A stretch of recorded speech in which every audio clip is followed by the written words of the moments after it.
పుట్టిన దినం ఎప్పుడైతే ఉందో అదే దినం ఆవిడ మరణం. మా ఊరి దగ్గరలోనే కారు ఇలా దిగి ఇలా ఎక్కాలి, అక్కడ పట్టుకున్నారు 10 మంది.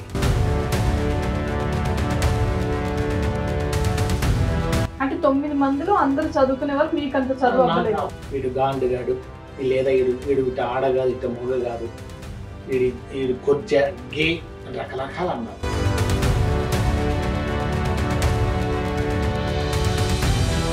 దీని పాలలో విషమే చంపేస్తానని మా అన్న అన్నాడు. మా అమ్మతో మా అన్న అన్నాడు. మా అమ్మ ఒప్పుకోలేదు. అత్తరి సాగుని పాటు నేనే చేసా, రాను రాను చిన్నది నేనే చేసా, మేఘము మరొకరి పాటు శివశంకర మాస్టర్తో సలీం గారితో ఎన్నో పాటలు చేశా.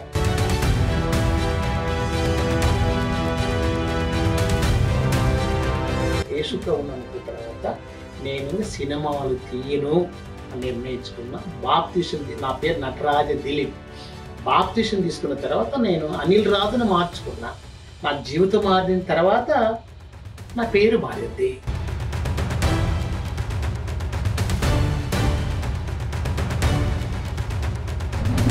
హలో, హాయ్ అందరికీ నమస్తే. Welcome to JR7 media. నేను మీ యాంకర్ జాస్మిన్. సో ఈ రోజు నిజంగా చాలా స్పెషల్ ఇంటర్వ్యూ అని చెప్పేసి నేను చెప్తా. స్పెషల్ గెస్ట్ కూడా మనతో ఉన్నారు. మా అందరికీ అంటే మీకు నేను ఒకసారి చెప్తే మీకు గుర్తొస్తుంది అసలు ఆ గెస్ట్ ఎవరా అని చెప్పేసి. ఒక చిన్న హింట్ ఇస్తా. 1940s వాళ్ళకైతే చాలా బాగా గుర్తొస్తుంది. మా అందరికీ తెలుసు సింగర్ స్వర్ణలత గారు. మీ అందరికీ గుర్తున్నారు. ఎవర్ గ్రీన్ పాటలు అని చెప్పేసి చెప్పుకోవచ్చు ఆవిడ గారిది. డివ్వి డివ్వి డివ్వికమ్ అని చెప్పేసి సో మెనీ, అత్తర్ సాహిబు, ఇలాంటి పాటలు చాలా వేల కొద్ది ఉన్నాయి. స్వర్ణలత గారు అంటే తెలియని వాళ్ళు అంటూ ఎవరు ఉండరు. అప్పుడు ఇప్పుడు ఎప్పటికీ కూడా ఎవర్ గ్రీన్ పాటలు అని చెప్పుకోవచ్చు. సో ఈరోజు మనతో ఉన్న గెస్ట్ ఎవరు అని అంటే స్వర్ణలత గారి చిన్న కొడుకు అనిల్ రాజ్ గారు మనతో ఉన్నారు. అండ్ ఇంకొకటి ముఖ్యంగా ఏంటి అంటే అసలు వీళ్ళందరూ అంటే 9 మంది పిల్లలు ఉన్నారు అని తెలుసు. అసలు వీళ్ళందరూ ఎలా ఉన్నారు, ఇప్పుడు ఎక్కడున్నారు? ఎందుకంటే చాలా ఇయర్స్ అయిపోయింది. ఇప్పటి వరకు వాళ్ళ గురించి ఎవరికీ తెలియదు. అసలు ఏం చేస్తున్నారు? సో వీటన్నిటి గురించి వాళ్ళతో మాట్లాడదాము. సార్తో మాట్లాడి తెలుసుకుందాం. నమస్తే సార్. నమస్కారం అమ్మా. ఎలా ఉన్నారు సార్? బాగున్నా, మీరు బాగున్నారా? యా, బాగున్నాను సార్.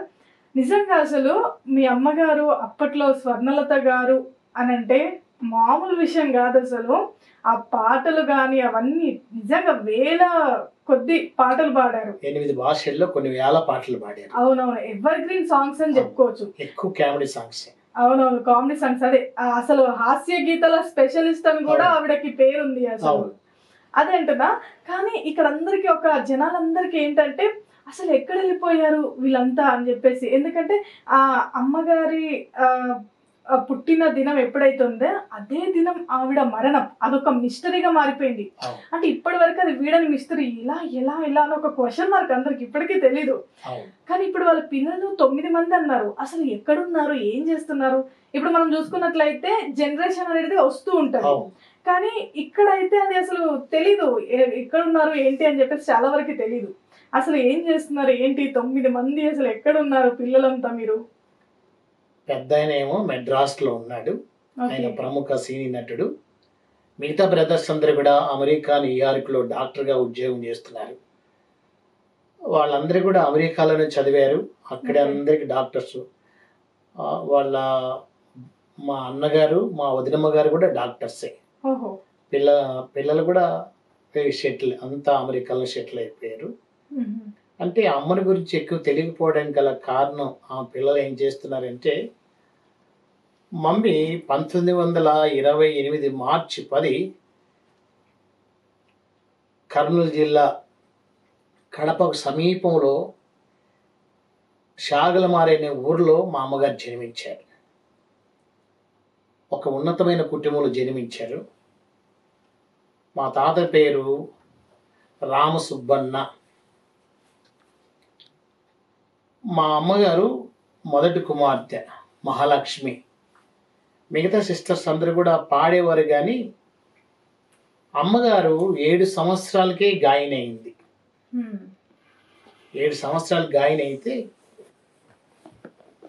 కడప జిల్లా ఎర్రగుంట్ల దగ్గరలో ఒక చిన్న కుగ్రామంలో కొండసింకాసల కమాల్ గారని మంచి సంగీత విద్వాంసుడి దగ్గర మా అమ్మగారు ఓనామాలు నేర్చుకొని ఎక్కడికి వెళ్ళినా ఆయన తీసుకెళ్ళేవాడు అమ్మను. మొట్టమొదటిగా అమ్మగారిని షోలాపూర్కి తీసుకెళ్తే అక్కడ హిందీ సాంగ్స్ పాడింది. షాగలమారులు అందరు కూడా, మేము బ్రాహ్మణ్స్ అయినా షాగలమారులు మా ఇంటి పక్కన అందరు కూడా ముస్లిమ్సే. అమ్మగారిని ఎత్తుకున్న వాళ్ళు కానీ, తర్వాత సంగీతం నేర్పించిన వాళ్ళు కానీ ఈ రకంకరం తీసుకున్నారు. అప్పుడు ఆ కమాల్ గారు ఏం చేశారంటే, ఈ స్వరం సినిమాకు పనికేస్తుందని చెప్పి ఆల్ ఇండియా రేడియోలో ఆయనే పరిచయం చేశాడు.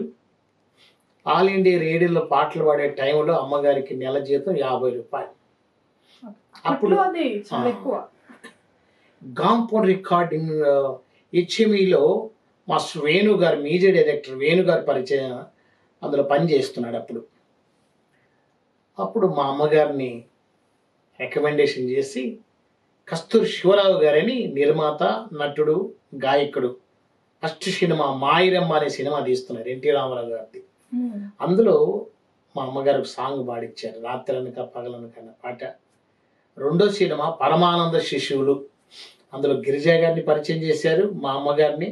అందులో మా అమ్మ నటించి పాట పాడింది, సువర్ణ దక్షిణమూర్తితో పాట పాడింది. అలాగా కంటిన్యూగా తొలిసారిగా ఎంఎస్ రామారావు గారితో పాడింది, మాస్టర్ వేణు గారితో రాబోయే సందం అనే పాట గాంపోట్ రికార్డింగ్లో పాడింది. అలాగా మా అమ్మ పిఠాపురం గారు, మాధవ్ సత్యం గారు, పివి శ్రీనివాసరావు గారు, ఎంఎస్ రామారావు గారు, జేవి రాఘవులు గారు, సత్యారావు గారు, బి గోపాలం గారు, బాలమురళి కృష్ణ గారు, తర్వాత జయదేవ్ అనే గాయకుడు ఉండేవారు, జయదేవ్ గారు. ఘంటసాల గారితో చాలా సాంగ్స్ పాడింది. ఘంటసాల గారితో చాలా పాడింది. పిఠాపురం గారు, సత్యం గారు, పివి శ్రీనివాసరావు గారు, జేవి రాఘవులు, వీళ్ళందరితో ఆల్మోస్ట్ అన్ని భాషలు పాడింది. అప్పుడు మా అమ్మగారి కంటే ముందు బాలసరస్వతి దేవి ఉంది, తర్వాత జిక్కి కృష్ణవేణి గారు ఉండేవారు, తర్వాత మా అమ్మ వచ్చింది. మా అమ్మగారు వచ్చే టైంకి జిక్కి గారు, లీలా గారు ఎక్కువ కామెడీ సాంగ్స్ పాడేవారు.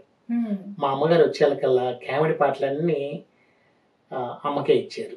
ఎక్కువ కామెడీ పాటలు అమ్మే పాడేది. జిక్కి, లీలా గారు, జమునారా గారు హీరోయిన్స్కి ఎక్కువ పాడేవాళ్ళు. అలాగే అమ్మకు కంచులాగే మోగే స్వర్ణం, స్వర్ణలత ఎన్నో అవార్డులు వచ్చాయి. చాలా సాంగ్స్ అలాగా 8 భాషల్లో కొన్ని వేల పాటలు పాడింది. చాలా గ్రేట్. అంటే 7 సంవత్సరాల నుంచే ఆవిడ 7 సంవత్సరాలప్పుడు జాయిన్ అయింది. అవునవును. కానీ ఇప్పుడు అంటే మీరు 9 మంది ఉన్నారు కదా, ఎవరైనా సింగర్ ఉన్నారా మీలో? అంటే మా ఇంట్లో సింగర్స్ ఎవరు లేరు, కానీ మా చెల్లెలు ఉండేది, నా లాస్ట్ చెల్లెలు. ఆమె సినిమా సాంగ్స్ ఏం పాడలేదు, కానీ ప్రైవేట్ సాంగ్ చాలా పాడింది. ఆమె చనిపోయింది. కానీ మా అమ్మగారే, అంటే అప్పట్లో గాంపోట్ రికార్డింగ్, మా ఇంట్లో రేడియో అవసరం లేదు. మా అమ్మగారు మేము ఎవరింటి ఎదురుగున్నామంటే మాస్టర్ వేణు గారి ఇంటి ఎదురుగున్నాం. వేణు గారు అంటే మన మ్యూజిక్ డైరెక్టర్ వేణు గారు కొడుకు, సినిమా హీరో భానుచంద్ర గారు. వాళ్ళ ఇంటి పక్కన రాజ్బాబు గారి ఇల్లు, మనోరమ గారు, శివాజ్ గణేష్ గారి ఇల్లు వరుసగా ఉంటాయి. చాలా పెద్ద ఇల్లు, మెయిన్ రోడ్లో చాలా పెద్ద ఇల్లు. అక్కడ ఉన్నాం. నిజంగా సార్ మనం చూసుకుంటే ఇప్పుడు వచ్చే పాటల కంటే నిజంగా అప్పట్లో ఉన్న పాటలు అయితే ఎంత వాళ్ళు మనసు పెట్టి పాడి, అసలు పాటలు వేరే లెవెల్ ఉండేది. అసలు ఇప్పటికి మా జనరేషన్ వాళ్ళు కూడా వింటుంటారు. అసలు యశ్రాశ్రావు గారి దగ్గర, సాలూరు యశ్రాశ్రావు దగ్గర, మాస్టర్ వేణు గారి దగ్గర, సువర్ణ దక్షిణమూర్తి దగ్గర, కేవి మహాదేవన్ గారి దగ్గర పాడాలంటే వారం రోజులు పిండేవాళ్ళంట. పాటలు పాడాలంటే రిహార్స్ వారం రోజులు 2 వారాలు పడుతుంది పాటకి. అప్పుడుగా రికార్డింగ్ కాదు, మామూలుగా ఆ దినాల్లో నీట్గా భాష నీట్గా ఉండాలా, అర్థమయ్యే రీతిగా పాడాలా. అలా ఘంటసాల మాస్టర్ గారు కానీ, తర్వాత సువర్ణ దక్షిణమూర్తి గారితో కానీ, ఎన్ని కోసరాజు గారు రాసిన పాటలన్నీ మా అమ్మ ఎన్నో వేల సాంగ్స్ పాడింది. వాళ్ళ దగ్గర పాడడం మహా కష్టం. ఎప్పుడైనా మీ అమ్మగారు మీతో అంటే ఏమైనా ఎక్కువగా చెప్తుండేదా? అంటే నేను వెళ్ళేవా రికార్డింగ్, మమ్మీ గారితో పాటు రికార్డింగ్ ఖచ్చితంగా నేను ఉండాలి. ఎవరు వచ్చేవారు కదా రికార్డింగ్, నేను ఒక్కనే. సో మీరు మీ అమ్మగారితో మీకు చాలా ఎక్కువ బాండింగ్ ఉంది. అయితే బాండింగ్ ఉంది. రెండోది కాబట్టి ప్రాణ స్నేహం, తల్లి ఒక స్నేహం కంటే ఎక్కువ. ఓ అంత బాగా చూస్తూ వచ్చింది. అన్ని వేల పాటలు రికార్డింగ్ వెళ్ళేవాళ్ళం. ఘంటసాల గారితో పాడేటప్పుడు కాశీకి పోయే రామహరి అనే పాట ఒక సిల్క్ అది. అసలు ఘంటసాల మాస్టర్ గారు పాడుతున్నారంటే విగ్రహంలాగా ఉండేవాడంట. పోటీ పాటలు పాడు మామూలు కాదు. ఒక పిఠాపురం నాగేశ్వర గారు మాధవ్ సత్యం గారితో పాడడం అంటే వాళ్ళ మధ్య పోటీ పడేది. మా అమ్మ నెగ్గేది, అసలు నెగ్గేది. స్వర్ణలత గారు అంటే అందుకే ఆమె పేరు వచ్చింది, బంగార ఆభరణాల స్వర్ణలత. అవును, పేరు కూడా వేరే ఉండేది, ఆ తర్వాత పేరు చేంజ్ అయ్యింది. ఆమె వేసే బంగారు అంత ఒళ్ళంతా బంగారు వేసేది, ఒడ్డాన్ని పెట్టేది. అంటే మీకు ఆస్తులు చాలా ఉన్నాయి అయితే. ఖరీదైన చీర కట్టేది అప్పట్లో అమ్మ, చాలా ఖరీదైన చీర కట్టి. అంటే ఎంతవరకు ఉండొచ్చు సార్ మీకు ఆస్తులు? ఆస్తులని కాదు కానీ నేను అనుకుంటా మా అమ్మ నాకు గొప్ప ఆస్తి ఇచ్చింది ఏరని కాదు. మా ఇండ్లు ఒక 100 కోట్లు మా నమ్ముడు పోయింది. మెడ్రాస్లో ఉండే ఇండ్లు, పొలాలు బాగున్నాయి. చనిపోయేంత వరకు ఒక హోదాగా బతికింది. రాయలసీమ పులిబిడ్డ స్వర్ణలత గారు. వాళ్ళ ఇంటి పేరు బాలవెల్లి. అంత హోదాగా బతికింది ఆవిడ చనిపోయేంత వరకు. అయితే మమ్మల్ని కూడా అలా పెంచింది ఆవిడ. మా అమ్మగారు ఎంత పెంచిందంటే అంత బాగా పెంచుతూ వచ్చేది. ఏ కొడుకును ఆమె కదవ చేయలే. కాకపోతే రికార్డింగ్ వెళ్ళేటప్పుడు నన్నే తీసుకెళ్ళేది. ఎందుకు గానంటే అందరు బాగా చదివారు, నాకు చదువు అవ్వడంలే. అంటే 9 మందిలో అందరు చదువుకునే వాళ్ళు, మీకు అంత చదువు అవ్వకపోవడానికి కూడా కారణం ఉంది. 10, 16, 17 సంవత్సరాలు నన్ను బాగా ప్రేమించేవాళ్ళు మా ఇంట్లో అందరూ. మా నాన్నగారు కానీ మా అన్నగారు కానీ చిన్న కొడుకు బాగా. ఎందుకో 16 సంవత్సరాలు 17 సంవత్సరాల వయసు వచ్చేకల్లా ఆకు ఒక వేసుకుండేవాడిని. లిప్టిక్ పూసుకోవాలని ఆశ, లిప్టిక్ పూసుకోవాలా. తర్వాత ఎంటికలు పెంచుకోవాలని ఆశ. అలా ఎంటికలు పెంచుకున్నా. ఎంటికలు పరిస్థితి నడక, ఈ శరీరం అంతా మగబ్బాయిలా ఉంటుంది కానీ ఫీలింగ్స్ అన్ని అమ్మాయి ఫీలింగ్స్. నాకు అలా ఉండేది, అమ్మాయిలాగానే ఉండాలి. 16, 17 సంవత్సరాలకు బయటపడిపోయా. ఒక ఫీలింగ్స్ అబ్బాయిలాగా కూడా ఇష్టం ఉండేది కాదు. అమ్మాయిలాగా బాగున్నావా, ఏం చేస్తున్నా, నడకంతా నడుస్తుంటే మా ఇంట్లో ఎవరికి ఇష్టం ఉండేది కాదు. లాస్ట్ ఉండి కదా ఒక వేసుకునేవాని, లిఫ్ట్ పూసుకునేవాని, నీలాగా పోగులు పెట్టుకునేవాని, అన్ని కమ్మలు పెట్టుకునేవాని, బాగా ఇష్టపడేవాని. ఇంకా అలాగుంటే మా ఇంట్లో ఈడు తేడా, ఈడు గాండుగాడు, లేదా ఈడు ఇట ఆడ కాదు, ఇట మొగ కాదు, ఈడు కొజ్జ గే అని రకరకాలు అన్నారు. ఎవరంటే నాకేంటి అవసరం, నేను అలా పుట్టాను. మా నాన్న డాక్టర్, మా అన్నగారు డాక్టరు. ఎవరి వల్ల కాల, అది దేవుడు నాకు అలా పెట్టి నేనేం చేయాలా. అప్పుడు మా అన్న అన్నాడమ్మా, మాకు ఎనుములు బాగున్నాయి, మీరు ఇక్కడేమో బరిగుడ్లు లేదు గేదెలు అంటారు. పాలల్లో పాలు తాగుతాడు కదా వాడు, మనకు అవమానకరంగా ఉంది. వాడు ఒక అబ్బాయి చూస్తే ఒక నడక నడుస్తాడు, ఆ అబ్బాయిని చూస్తే ఇలాగ నడక నడుస్తాడు. ఇదేంటి మనకు అవమానకరంగా ఉంది. కాబట్టి ఇప్పుడు ఏం చేయాలంటే ఈయన పాలలో విషమే చంపేస్తామని మా అన్న అన్నాడు. మా అమ్మతో మా అన్న అన్నాడు. మా అమ్మ ఒప్పుకోలే. అది ఎలాగరా, అది ఎలా ఉంటుంది, నేను కన్నా అని మా అమ్మ బాగా ప్రేమిస్తుంది. ఎలా కాకుండా నేను ఇంకా మా కమిటీ వాళ్ళు ఉంటారు కదా, విజ్రాలు పెద్దవాళ్ళు. సో మీకు కూడా 16 ఏళ్ళకి మీకు తెలిసిపోయింది మీరు ఒక ఇంట్లో వాళ్ళకి అందరూ తెలిసిపోయింది. కానీ వాళ్ళు యాక్సెప్ట్ చేయలేదు. ఒప్పుకో ఎలా అండి, ఒక పెద్ద సింగర్ మా అమ్మ, సుశీల కంటే పెద్ద సింగరు. మా ఇంట్లో మా అన్నగారు కానీ ఎవరు యాక్సెప్ట్ చేయలేక నేను ఊరు వదిలిపెట్టి వెళ్ళిపోయాను. అంటే మీకు అనిపించిందా, అరే నేనేంటి ఇలా చేస్తున్నాను, ఇలా కమ్మలు ఎందుకు పెట్టుకోవాలనిపిస్తుంది? నాకు తెలిసిపోద్ది కదా నాకు ఈ లక్షణాలు ఉన్నాయని. అంటే బాధపడ్డారా సార్ మీరు ఎప్పుడైనా? అంటే అందరూ ఇలా అన్నవాళ్ళు కానీ అందరు బాగున్నారు, ఏడ్చిన దినాలు ఉన్నాయి. ఏడ్చాను ఎందుకు ఈ బతుకు, ఒక సింగర్ కూడా వెళ్ళిపోదని బొంబాయి వెళ్ళిపోయా. కానీ దేవుడు ఇచ్చిన దానికి మీరేం చేయలేదు. బొంబాయికి వెళ్ళిపోయా. బొంబాయికి వెళ్ళిపోతే అక్కడ వాళ్ళు చెప్పినట్టు వినాలా, తర్వాత భిక్షాటన చేయాలి, తప్పుడులు కొట్టాలా. కొద్ది రోజులు భిక్షాటన చేశాను. నేను చేయనంటే తప్పేం లేదు, కానీ అన్ని పాపాలు చేశాను. నా ఇంత భయంకరమైన పాపం ఇంకొకరు ఎవరు ఉండరు. అన్ని అలవాట్లు కూడా తాగడం నేర్చుకున్నా, గంజాయి అన్నీ తాగిన. మా అమ్మగారు ఎంటికలు పెంచుకున్నా. ఎప్పుడంటే లింగమార్పిడి ఆపరేషన్ చేయించుకునే టయానికి మా గజ ఫోన్ చేశాడు. అంటే మీరు ట్రాన్స్జెండర్ గా చేంజ్ అవుదాం అనుకున్నారు? ఆపరేషన్కి వెళ్తామని ఫోన్ చేశాడు. నిన్ను చంపుతాను, డాక్టర్ను చంపుతా. ఎవరు? మా పెద్దన్న. ఆయన కొంచెం పేరు ఉంది కదా. మా అమ్మగారు వచ్చారు.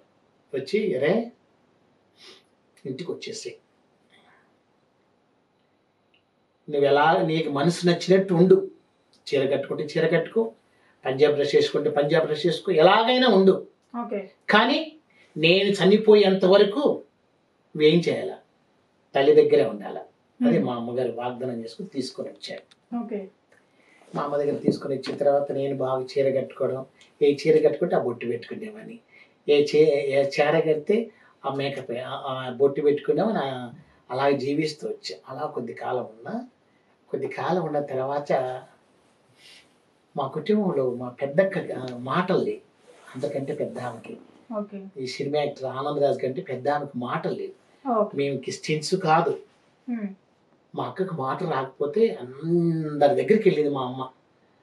రాంప్రభ గారు, ఛాయిదేవి గారు, తర్వాత కృష్ణకుమారి గారు, సావుకర్ జానకి గారు, వాణిశ్రీ గారు, శారద గారు, అందరి దగ్గర ఎక్కడికి వెళ్ళినా బాకాలే. భానుచంద్ర ఇంటికి భక్త సింగ్ గారిని ఒక దైవజనుడు వచ్చేవాడు. అప్పటికి వాళ్ళమ్మ ప్రభు నమ్ముకునేది, భానుచంద్ర వాళ్ళమ్మ. ఎక్కడికి వెళ్ళినా బాగకపోతే భానుచంద్ర వాళ్ళమ్మ పిలిచింది, స్వర్ణ మీ అమ్మాయికి ఏమన్నా మాటలు వచ్చాయి? రాలేదమ్మా. భానుచంద్ర వాళ్ళమ్మ రాకపోతే మా అమ్మని అడిగింది పిలిచి, ఒక వ్యక్తిని పరిచయం చేస్తాను, మాటలు వస్తాయి, అంతకన్నా భాగ్యమే ఉందమ్మా. ఎవరు ఆ వ్యక్తి? అంత ఆదరించే మా వాళ్ళు ఎవరుండారని చెప్పి పిలిస్తే ఎంత డబ్బైనా ఖర్చు పెడతాను అన్నది మా అమ్మ. భానుచంద్ర వాళ్ళ అమ్మది. ఆయన దగ్గర కావాల్సిన డబ్బు ఉంది, డబ్బు అక్కర్లే. మరి ఎవరు ఆ వ్యక్తి? ఆ వ్యక్తి ప్రభు అని, యేసుక్రీస్తు ప్రభు అని చెప్తే మా అమ్మ కోపం వచ్చేసిందమ్మా. నా కూతురికి మాటలు వచ్చినా పర్వాలే, రాకపోయినా పర్వాలేదులే ఇలా అన్నది. మేము బ్రాహ్మిన్స్ కదా, అప్పుడు మంచి పేరు ఉంది అమ్మకి. అలాగా మా అక్కగారు వాళ్ళ ఇంటికి వెళ్ళాం. భక్ష్యం గారు అని ఒక దైవజనుడు తల మీద చేయించి ప్రారంభం చేయక మాటలు వచ్చేసినాయి. ఇప్పుడు ఆమె హైదరాబాద్ లో సేవ చేస్తుంది ఎబ్రోన్లో. ఎబ్రోన్లోనే పాస్టర్గా భక్ష్యం గారి సాహసంలో సేవ చేస్తుంది. మీ అక్కగారు పెద్దక్క మాటలు వచ్చిన 84 సంవత్సరం ఇప్పటికి హైదరాబాద్ లో శంషాబాద్ లో ఉంది మా పెద్దక్క. ఆమె విశ్వాసాన్ని చూసి అప్పుడు ఎన్టీ రామారావు గారు స్టూడియో ఉండేది ఎబ్రోన్ మందిరం పక్కన. ఆ స్టూడియోకి లాస్ట్ పాట పాడడానికి వచ్చింది అమ్మ. ఏ పాట అంటే మంగమ్మ నువ్వు ఉతుకుతుంటే అందం, అబ్బాయి ఏషియా బంధం అనే పాట. అమ్మ రికార్డింగ్ వస్తే అమ్మని చూడడానికి ఎబ్రోన్ వెళ్ళింది. కాదండి సరే, ఇప్పుడు ఒక డౌట్ ఏంటంటే చాలా వరకు జనాల్లో మిగిలిపోయిన క్వశ్చన్ ఏంటంటే, స్వర్ణలత గారు ఏదైతే ఒక క్రైస్తవురాలుగా మారిందో తన కూతురు కోసం, ఆ తర్వాత నుంచి ఎప్పుడు కూడా అంటే జీసస్ అంటే క్రిస్టియన్ సాంగ్స్ తప్పితే మిగతా ఏ పాటలు పాడకపోయేది అనేది కూడా కొన్ని వినబడ్డాయి. పాడనన్నది కదా, పాడపోయేది. ఎప్పుడైతే అమ్మ భక్సింగ్ గారి సాహసంలో బాప్తిసం తీసుకున్న తర్వాత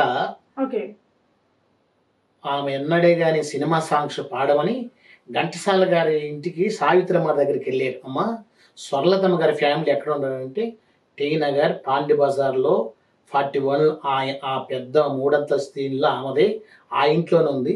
కానీ ఆమె సినిమా సాంగ్స్ పాడదు అని ఘంటసాల భార్య చెప్పారు. అప్పుడు చక్రవర్తి అప్పారావు గారు వచ్చారు మా ఇంటికి. అమ్మని అడిగారు, అమ్మ మీ సాంగ్స్ చాలా హిట్ అయినాయి, మీరు పాడాలంటే. నేను పాడనండి, నా స్వరం యేసుప్రభు వారికి తప్ప నేను పాడనన్నది అమ్మ. అది వాస్తవమే, అది అందరికీ తెలుసు. డబ్బా కుదవలేదు.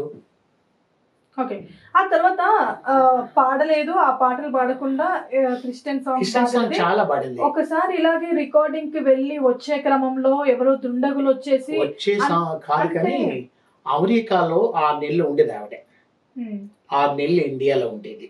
అంటే సార్ ఒకటి అంటే ఇక్కడ మాకున్న క్వశ్చన్ ఏంటంటే, మా వరకు ఇప్పటికీ వినిపించింది ఏంటి అంటే, తన చనిపోవడం అనేది ఒక మిస్టరీగా మారిపోయింది. అంటే ఇప్పటికీ అది ఒక మిస్టరీ, వీడని మిస్టరీ, ఎవరికి తెలియదు ఏం జరిగింది ఆ రోజు అని. కానీ ఆ రోజు కారులో మీరు కూడా ఉన్నారు, మీ అమ్మగారు. అదే మీరున్నారు, మీ అమ్మగారు మాత్రమే ఉన్నారు. ఆ క్రమంలో ఇట్లా దుండగులు వచ్చేసి గోల్డ్ డబ్బులు 4 lakhs తీసుకొని వెళ్ళిపోయారు అనేది మాకు వినిపించింది. 4 lakhs డబ్బు ఉంది, బంగారు ఉంది. మీ ఏజ్ ఎంత సార్ అప్పుడు? అప్పుడు నాకు ఇప్పుడు 62, అప్పుడు ఉంటాయి 29. మీకైతే మెచ్యూరిటీ ఉంది సార్. 30 సంవత్సరాలు నాకు లేకుండా పోవడం ఏంటి? ఓ ఓకే. అసలు ఏం జరిగింది సార్? అంటే మీరన్నా చెప్తే మాకు ఇప్పటికే తెలుస్తుంది కదా. వాళ్ళకి ఆల్రెడీ బాగా డబ్బున్న కుటుంబంలో పుట్టింది.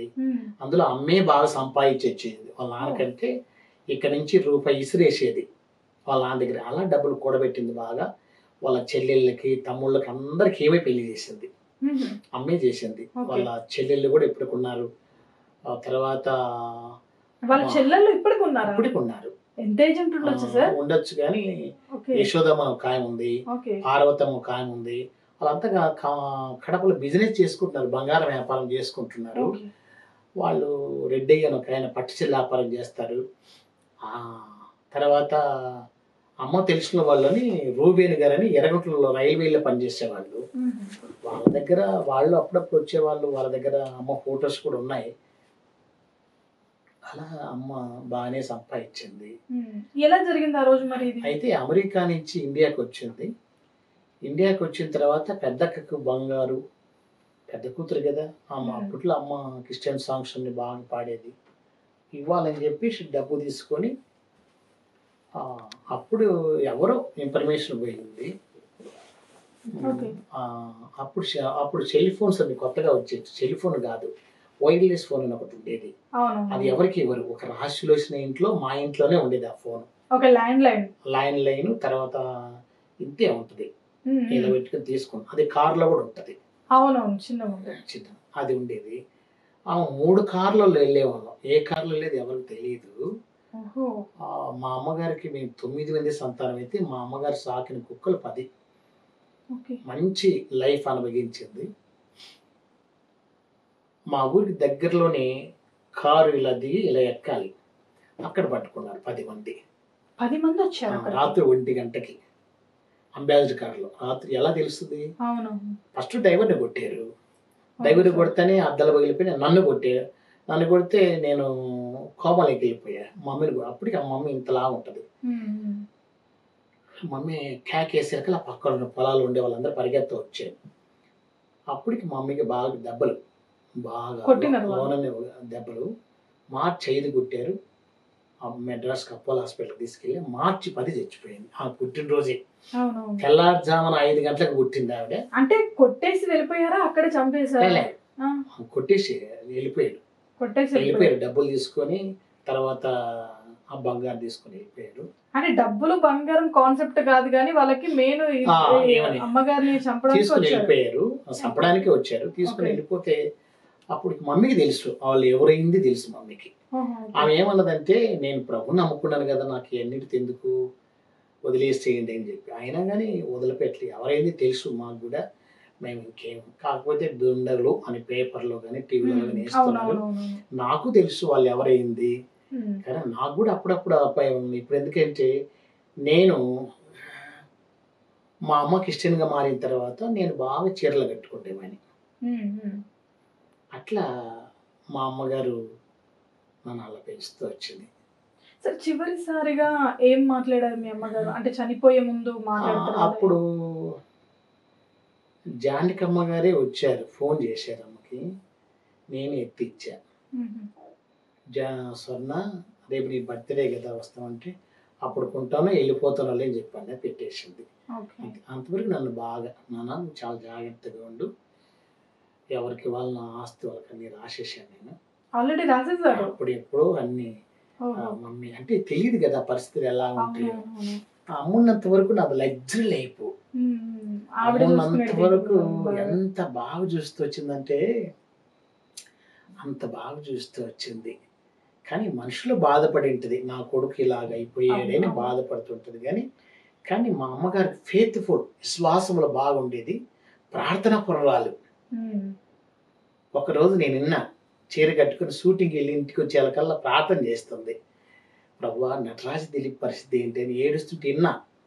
ఏంటి మమ్మీ నన్ను గురించి ప్రార్థన చేస్తున్నావు, నన్ను రక్షించడానికి ఉదయకాలం 2 వాచ్మెన్ ఉన్నారు, సాయంకాలం 2 ఉన్నారు అంటే, లేదు నాన్న దేవుడు అంటూ ఒకడు ఉన్నాడు. ఎవరు ఆ దేవుడు? ఆ దేవుడు యేసు ప్రభు అని చెప్తే నేను ఒప్పుకునేవాను కాదు. అప్పుడంతా చీరలు కట్టా, నేను చేయనంటూ పాపం లేదు, అన్ని అలవాట్లు దాచి. అప్పుడు నేను మా గురువు గారి దగ్గర శివశంకర్ మాస్టర్ దగ్గర డ్యాన్స్ నేర్చుకొని ఇంకా బంగారు నగలు పెట్టడం ఎక్కువైపోయింది. అప్పుడు మా అమ్మగారు యేసు ప్రభు అని నాతో మాట్లాడాడు. ద్వితీయోపదేశకాండం 22వ అధ్యాయం 5వ వచనం దేవుడు నాతో మాట్లాడాడు. అప్పుడు ఇవన్నీ పొట్టి ఇంటికెళ్ళి తీసేయడం. ఏమని మాట్లాడారు అంటే ద్వితీయోపదేశకాండం 22వ అధ్యాయం 5వ వచనం ద్వారా స్త్రీ పురుష వేషం వేసుకోకూడదు, పురుషుడు స్త్రీ వేషం వేసుకోకూడదు. ఇది స్పష్టంగా తేటగా దేవుడు నాతో మాట్లాడాడు. నేను ఒక ఇజ్రానండి, ప్రభు నాతో మాట్లాడాడు తేటగా.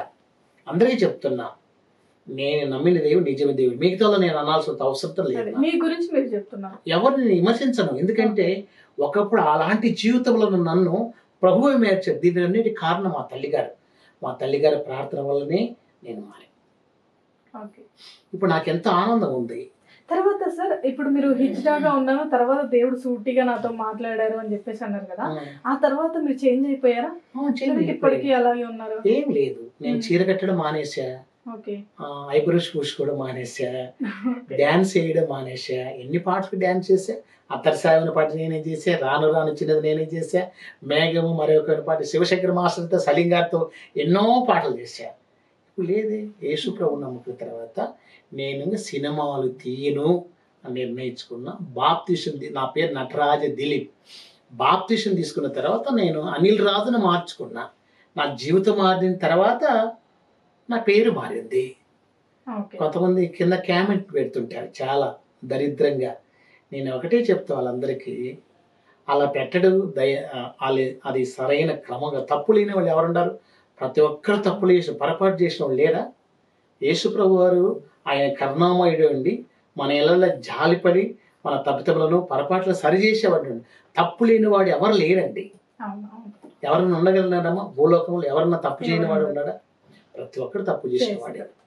తప్పు చేసేవాడు దాన్ని సరి చేసుకోవాలి. మీ దోషము. అందుకే దేవుడు ఒక మాట అన్నాడు. ఏమన్నాడంటే, కొన్ని సమయాల్లో ప్రేమ దోషమును కప్పును. కప్పేవాడు నిజంగా దేవుని దోషం ప్రేమను కప్పేటప్పుడు కింద కామెంట్ ఎందుకు పెడతారు? వీడు పలాంటి వాడు, ఇలా దొంగ అని. ఒక నిన్న నా దగ్గర నా సెల్ ఫోన్ తీసుకుని వెళ్ళాడు. వీడు దొంగ ఎలాంటివి అలాగుంటే అప్పుడప్పుడు అనుకుంటా. అప్పుడు నేను బైబిల్ వాక్యానికి గుర్తుకొచ్చింది. ఎన్ని ఇయర్స్ అవుతుంది సార్ మీరు అంటే ఒక హిజ్రా నుంచి మీరు అంటే మీరు పాస్టర్ అని చెప్పేసి కూడా నేను విన్నాను. అంటే ఎన్ని ఇయర్స్ అవుతుంది దాదాపుగా మీరు? ప్రభు నమ్ముకుని 20 సంవత్సరాలు అవుతుంది. 20 సంవత్సరాలు అవుతుంది. నేను సినిమాలు ఇంకా తర్వాత తీయలే. కాబట్టి శాంతి సందేశం మాత్రం నన్ను కృష్ణ గారు స్వయంగా ఫోన్ చేసి అడిగాడు, ఈ పాటలు మీరే ఇస్తేనే బాగుంటుందని. జిలుజిలు అన్న పాటకు నేనే డ్యాన్స్ మాస్టర్గా చేశాను. అలాగే మరి ఇప్పుడు మీరు పాస్టర్ గా కూడా ఇప్పుడు మీరు కొనసాగిస్తున్నారు జీవనం అని చెప్పేసి మేము విన్నాము. సో ఏంటి అసలు ఎలా అంటే మీరు ఒక హిజ్రా నుంచి ఒక పాస్టర్ వరకు మీరు ఇప్పుడు సేవ చేయడం అనేది నిజంగా చాలా గ్రేట్. ఎందుకంటే ఒక హిజ్రాగా ఉన్న వాళ్ళు వాళ్ళ మైండ్ సెట్ కానీ అంత ఈజీగా చేంజ్ అవ్వదు. ఎందుకంటే వాళ్ళకి అలా ఉండిపోతుంది కాబట్టి చేంజ్ అవ్వలేరు. కానీ మిమ్మల్ని దేవుడు మార్చారు అని చెప్పేసి అంటున్నారు, అందులో పాస్టర్ అయిపోయారు. సో ఎలా సార్ ఏంటి అసలు? నాకు నన్ను మనుషులు ఎవరు ఏర్పరచుకోలేదు కానీ దేవుడే ఏర్పరచుకున్నాడు. వాగ్దానం ఇచ్చాడు, నేను ఈ మనుషుల్ని బట్టి జాలలుగా చేస్తాను, నన్ను ఎమడించుము అన్నాడు. దేవుడు స్పష్టంగా దాన్ని నాతో మాట్లాడాడు. మాట్లాడిన తర్వాత ప్రభు నమ్ముకునే వాళ్ళకి శ్రమలు వస్తాయి, నిందలు వస్తాయి, అవమానాలు వస్తాయి. లేని వారితో పుట్టించే వారు ఉంటారు. చాలా మంది ఆల్రెడీ పుట్టిస్తున్నారు కూడా. ఇప్పుడు కింద కామెంట్ పెట్టడం కానీ ఎందుకండి? అది అంత అవసరమా అలాంటి కామెంట్ పెట్టడం? మీ కుమారుడు కానీ మీరు కానీ ఏదన్నా తప్పు చేస్తే మీరు వాటిని కప్పెట్టుకుంటారా? ఇంకొక మాట ఉంది, నొప్పించు మాట మనుషుని ఏం చేస్తుందంటే మృదువైన మాట మనుషుని. కనుక 2 మాటలు ఉన్నాయి, మృదువైన మాట, నొప్పించు మాట. దేవుని వాక్యం తెలిసినప్పుడు కూడా సేవకులు అనేవారు కొంతమంది నా మీద ముఖ్యంగా 3 కామెంట్ పెట్టే వాళ్ళు ఉన్నారు. హైదరాబాద్లో ఒకడున్నాడు, పొద్దుటూరులో 3 ఉన్నారు, తర్వాత ఇంకొకడు ఉన్నాడు. ఇవన్నీ నేనేం భయపడినా కానీ ఒక ఒకటే నేను చెప్తాను, యెహోవా వీరే, ఇది నాకు నిజమైన లైఫ్. ఓకే. సో ఇప్పుడు మీరు మంచిగా ఉన్నారు. చాలా డబ్బుని మాత్రం పక్కన పెట్టేసేయండి. డబ్బు శాశ్వతమైనది కాదు, కానీ డబ్బు తక్కువైన ఆనందకరమైనది శక్యమైన జీవితం ఏంటంటే ప్రభులో గడపడం, ప్రభుని ఆనుకొని ఉండడం. మీకు సంఘం ఉందా సార్, లేదంటే ఎట్లా? సంఘం లేదమ్మా. ఓకే, పరిచర్య చేస్తా. స్పీకర్ గా బయటకి వెళ్తుంటాను, ఇవాంజలిస్ట్ గా వెళ్తుంటాడు. అక్కడ జరిగిన తప్పు ఏంటంటే, ఒకరోజు శకిలా గారిని పిలుస్తానని చెప్పి ఒకరి దగ్గర నేను అమౌంట్ వేయించుకునేది వాస్తవం, 10,000 వేయించుకున్నా. కానీ ఆవిడన్నది అంత చిన్న డబ్బుకు నేను రాను అన్నది. కొంతమంది అలా అడుగుతాడు, అందరి బట్టి దాని ద్వారా నేను వాళ్ళ దగ్గర షెడ్ అయిపోయినా, ఒక పాస్టర్ దగ్గర. అదే దాన్ని బట్టి కామెంట్ పెడుతుంటారు. కానీ ఇప్పుడు నేను పిలవడం కూడా మానేశాను, నా కొద్ది నేనే వెళ్తున్నా. అక్కడక్కడ పెద్ద పెద్ద ఆస్ట్రేలియా కానీ దుబాయ్ కానీ వెళ్తున్నా. ఈ నడుమన మరీ కష్టం అయిపోయింది. ఎందుకంటే దేవుడు కొన్ని సమయాల్లో పరీక్షిస్తుంటాడు, నిజంగా నా ఎందు ఉంటాడా ఉండడా అని. ఎన్ని పరీక్షలు నా జీవితంలో. నేను ఒకటే చెప్తానండి, నా ఇంత భయంకరమైన పాపి ఒకటి అవసరం నాకు. నా వరకు నా ఇంత భయంకరమైన పాపి ఇంకొకరు లేరు. ప్రభు దగ్గర ఒప్పుకున్నా, ప్రభు నేను పాపి, నేను ఏడ్చి ఒప్పుకున్నా. నాకు ప్రభు నెమ్మది ఇచ్చాడు. పాస్టర్లు నాకు నెమ్మది ఇలే, ఇంకొకరెవరు నాకు నెమ్మది ఇలే, ఇంకొకరు ఎవరో మతమాడిపురನ್ನು మార్చలే. ఎవరు కూడా చాలా మంది అంటారు మతం అని, నన్ను ఎవరు మార్చలే. నన్ను మార్చింది బైబిల్ ఒక్కడే నన్ను మార్చింది. మా తల్లిగారులో ఉన్న క్రమం నేను చూస్తూ వచ్చా. మా దగ్గరికి హెబ్రోన్ సేవకులు చాలా మంది వచ్చేవారు. డేజమ్మ గారు, చిత్రమ్మ గారు, ఎలిషబెత్తమ్మ గారు, అగస్టిన్ గారు, జీటి గారు చాలా మంది వచ్చారు. వాళ్ళున్న విశ్వాసం చూసి నేను నేర్చుకున్నా, నేను మార్చబడ్డా. ఓకే సార్, సార్ చాలా సంతోషం. అలాగే ఇంకొకటి, ఇప్పటి వరకు స్వర్ణలత గారి గురించి మాత్రమే మనం మాట్లాడాము, కానీ ఎక్కడ కూడా మీ నాన్నగారి గురించి అయితే ఎక్కడ టాపిక్ లేదు. అసలు లేకపోవడం, రాకపోవడం కారణం ఏంటంటే, ఆయనకి ఇలాంటివన్నీ ఇష్టం ఉండవు. ఆయన డాక్టర్, సివిల్ సర్జన్ డాక్టర్, ఏది పట్టించుకోడు. అందరి బట్టి ఆయన పేరు ఎక్కడ రాలే. అందులో మేము తమిళ వాళ్ళం. మా అమ్మ తమిళ ఆవిడ, మా నాన్న తమిళ అతను, మా అమ్మ తెలుగు ఆవిడ. మా అమ్మ తెలుగు ఆమెను ఎప్పుడు తెలిసింది ఆయనకంటే, మేము పెద్ద పిల్లలమైన తర్వాత మా అన్నోళ్ళేమో మా నాన్నతో తమిళ మాట్లాడాల. మా అమ్మగారు అనేది వద్దురా, నా మాతృభాష తెలుగు, నా భాష మాట్లాడితే బాగుంటుందని చెప్పి మా అమ్మ. అప్పుడు తెలిసిపోయింది, ఓహో. అప్పుడు మా అమ్మ అంటది, నేను తమిళామని కాదయ్యా, స్పష్టమైన తెలుగు. వాళ్ళు ప్రేమించి పెళ్లి చేసుకున్నారు. అప్పుడు తెలిసింది. అలాగా నాన్నగారికి ఇలాంటివన్నీ ఇష్టం ఉండదు. అందుకు కాబట్టి ఆయన ఎప్పుడు ఎవరు తీసుకురారు. అసలు ఎవరన్నా మ్యూజిక్ డైరెక్టర్ దగ్గరికి వెళ్తే అడుగుతాడు, మా భార్య పక్కన ఎందుకు నిలబడుకొని పాట పాడామని. తెలియదు ఆయనకి. అలాంటివి ఉన్నాయి మ్యూజిక్ మా నాన్న దగ్గర. అందుని బట్టి ఆయన పేరు ఎక్కడా తీసుకురాలే. కానీ డాక్టరు ఆయన మననే లాక్డౌన్లో చచ్చిపోయాడు. మా అమ్మ ముందు చనిపోయింది. అలాగే నా జీవితం ఇప్పుడు ఆనందకరంగా ఉంది, చాలా ఆనందం. ఓకే సార్, ఇప్పుడు ఒక డౌట్ నాకు, అంటే మీరు ఒక హిజ్రా నుంచి చేంజ్ అయినాను అని చెప్పేసి అన్నారు కదా, అంటే ఎప్పుడు ఆల్రెడీ మీరు 20 సంవత్సరాల క్రితమే నేను చేంజ్ అయిపోయాను, దేవుణ్ణి తెలుసుకొని మారిపోయాను అన్నారు కదా, మరి మీరు ఎందుకు పెళ్లి చేసుకోలేదు ఇప్పటి వరకు? పెళ్ళి అంటే, నేను ఇజ్రాగా ఉన్నప్పుడే ఒక మగ అబ్బాయిని పెళ్లి చేసుకున్నా. పెళ్లి చేసుకున్నా? ఒక అబ్బాయిని పెళ్లి ఇజ్రాగా ఉన్నప్పుడు. ఓకే. తర్వాత ప్రభుని నమ్ముకున్నాక బైబిల్లో పురుషుడు సంయోగం చేయకూడదని ఉంది. కాబట్టి నేను ప్రభుని నమ్ముకున్నాక ఆ అబ్బాయి వెళ్ళిపోయారు, నేను పక్కకి వచ్చాను. ఇప్పుడు నేను అంటే అమ్మాయిలతో పెళ్లి చేసుకోవాలి, చాలా సంవత్సరాలు ఉన్నాం. అంటే అబ్బాయితోనే ఉండేవాని. తర్వాత మేము ప్రభుని నమ్ముకున్నాక, నువ్వు అంటే ఇజ్రాయెల్ అమ్మాయిలు చేసుకోరు. ఎందుకు చేసుకోరంటే వాళ్ళ దగ్గర మగతనం లేదు కాబట్టి చేసుకోరు. అదే, అంటే మీరు అబ్బాయితో ఉన్నాను, సహజీవనం చేశాను, పెళ్లి చేసుకున్నాను అన్నారు కదా, అంటే ఎన్ని ఇయర్స్ ఉన్నారు తనతో మీరు? ఉన్నాం బాగా 29 సంవత్సరాల వరకు. 29 సంవత్సరాలు. ఓకే, అంటే ఎలా ఉండేది మీ లైఫ్ అనేది? అంటే ఇప్పటి సర్వస్తు వాడే దేవుడు అనుకునేవాడిని. అంటే ఇప్పుడు నార్మల్ గా ఒక అమ్మాయి అబ్బాయి వివాహం జీవితంలో వాళ్ళు ఎలా కలిసి మెలిసి గొడవలు, కష్టం నష్టం అన్నిట్లలో ఎలా ఉంటారో మీరు అలాగే ఉంటారా? చాలా నేను అలాగనే ఉండేవాని. తర్వాత కొట్టినా కొట్టించుకునేవాని. బీట్ తీసుకొని కొట్టించు అవన్నీ అలా ఉన్న అదొక పిచ్చి అంతే. అంటే మీరిద్దరిలో మళ్ళీ అంటే తేడా ఉంటుందా?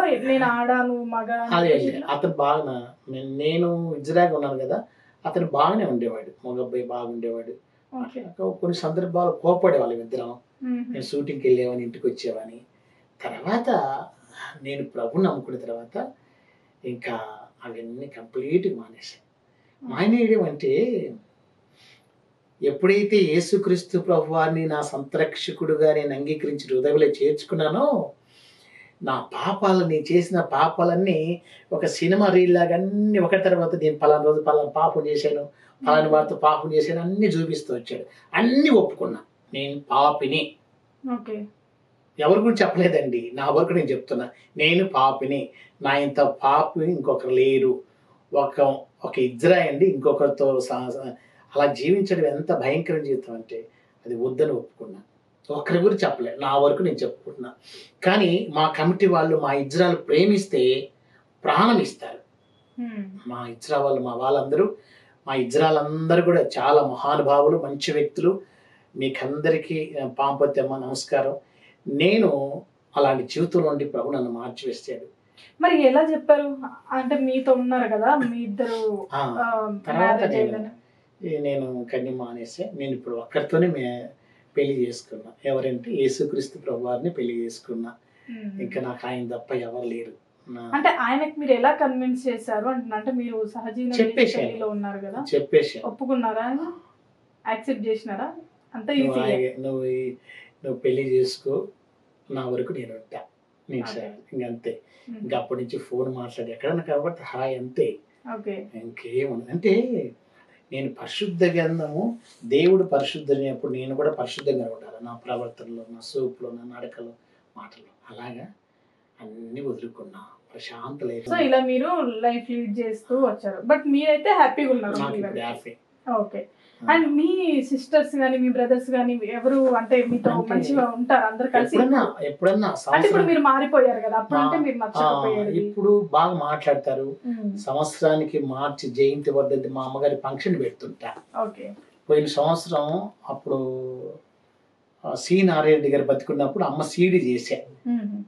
హెచ్ఎంఈ నుంచి కొని 4 లక్షలు పెట్టి సీడీ కొని సినిమా వాళ్ళకి అందరికి ఇచ్చా. అప్పుడు ఆ మీటింగ్కు రేలంగి నరసింహారావు గారు, తర్వాత సీనారెడ్డి గారు నాకు సన్మానం చేశారు. 2 సార్లు సన్మానం చేశారు సీనారెడ్డి గారు. తర్వాత దాసనారాయణ దగ్గర ఇంటికి వెళ్ళాను.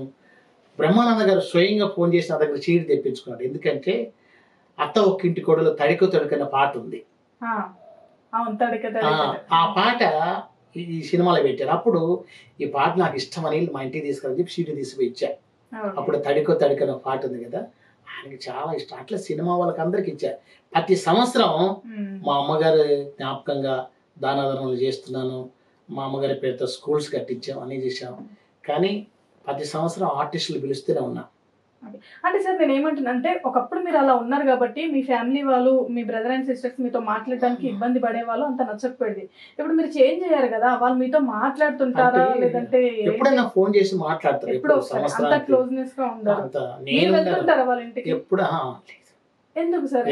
మెడ్రాస్ లో ఎవరైనా ఎందుకు నాకు ఇష్టం లేదు. వాళ్ళు పిలుస్తుంటారా? అమెరికాలో ఉన్నారు కాబట్టి ఎప్పుడైనా పోయినప్పుడు నాకు మొదటి నుంచి లగ్జరీ లైఫ్ అనుభవిస్తూ వచ్చా. ఒకరింట్లో ఉండడం నాకు ఇష్టం ఉండదు. బంధువుల దగ్గర కూడా నేను వెళ్ళను. మీ అన్నగారు ఆనంద్ గారు చాలా హీరోగా, తర్వాత విలన్ గా చాలా ఫేమస్ చేశాడు. మాట్లాడుతుంటారా మీతో? ఎప్పుడన్నా ఫోన్ లో మాట్లాడుతూ ఏదైనా ఆపదొస్తే ఆయన ఎందుకు మాట్లాడాడు? ఆపదొస్తే ముందుగానే ఉంటాడు ఆయన. ఉంటాడు, మాట్లాడుకుంటుంటాం. కానీ పిలుస్తుంటారు ఇంటికి, ఇన్వైట్ చేస్తారు. నేనే వెళ్ళను. మీరు వెళ్ళరు? ఓకే, వాళ్ళు పిలుస్తుంటారు. సరే బాగానే ఉన్నా, నా వరకు నేను బాగానే ఉన్నా. మన ఇల్లు అమ్మేశారు, ఇంకా డబ్బులు రాలి చేతికి వస్తాయి జూలై వరకు. అంటే సార్ ఇంకొకటి, మీ అమ్మగారు ఆస్తులు ఇచ్చారు, అందరికి ముందే రాశారు అన్నారు కదా, మీకు ఇచ్చారా? అందులో సంతకం పెట్టా, ఇంకా డబ్బులు రాలే నా చేతికి. మీకు ఆస్తులు ఇచ్చారా? ఇల్లు అమ్మేశారు ఇంకా నా చేతికి రాలేదు. జూలైలో ఇస్తానన్నారు. అంటే వాళ్ళు ఇవ్వడం కదంటే ఈక్వల్ గా అందరికి ఇచ్చాను అన్నారు కదా. అంటే ఆస్తి రాసేసింది. ఈ ఇంట్లో ఈయనకి బాగా ఉంది, ఓకే, నాకు ఇంతమంది పిల్లలు అందరికి భాగం వస్తది అని ఏదైనా చెప్పేసి కానీ దేంట్లో అయినా పొలంలో అయినా అందరికి ఇంట్లో వస్తది. అయినా కానీ ఇప్పుడు మీకు రాలేదా ఇంకా? ఇంకా రాలేదు. అందరికి వచ్చిందా భాగం? అందరికి రానట్టే వచ్చింటే ఏమైనా కొద్దిగా తీసుకున్న అంతవరకు ఇంకా రాలే. జూలైలో ఓకే. వస్తానని మరి మీరు ఎలా ఉంటున్నారు సార్ చెన్నైలో? ఓన్ హౌసా ఆ లేదంటే? ఇంట్లోనే ఉంటున్నా. Own house. నాకు జూలై వరకు గడువు ఉంది. ఓకే, జూలై దాటితేనే అంటే అమ్మేశారా మీరు కూడా? అమ్మేశాం. ఆ ఇంట్లో అమ్మోండి ఇల్లు అమ్మేశాం. అందరికి బాగాలది. ఉమ్, ఉమ్. ఆ డబ్బు వస్తే నేను ఎక్కడన్నా హైదరాబాద్, అందుకే హైదరాబాద్ లో వచ్చి ఉండాలనుకుంటున్నా. ఓకే ఓకే, హైదరాబాద్ లో ఉన్నాం అందుకే అనుకుంటున్నారు. సత్యత కలిసి ఎప్పుడన్నా ఇక్కడ మ్మ్. తీసుకుందాం అనుకుంటున్నా. ఓకే ఆ, ఓకే సార్, అండ్ చాలా విషయాలు మాకు చెప్పారు sir, and thank you so much for giving this interview. ఎందుకంటే చాలా విషయాలు చాలా డౌట్గా ఉండేది, అండ్ మీరు ముందుకు వచ్చి అంటే ఇంత మంచి ఇంటర్వ్యూ ఇవ్వడం, ఇంత మంచిగా మా ఆడియన్స్ అందరితో మీరు షేర్ చేసుకోవడం, మీ లైఫ్ జర్నీ ఎలా ఉంది ఏంటి అని చెప్పేసి, and thank you so much for giving this interview నీకు సార్. కూడా చాలా సంతోషమ్మా. యేసు ప్రభువారు మిమ్మల్ని దీవించి అన్ని విధాలుగా కాపాడును గాక. Thank you sir.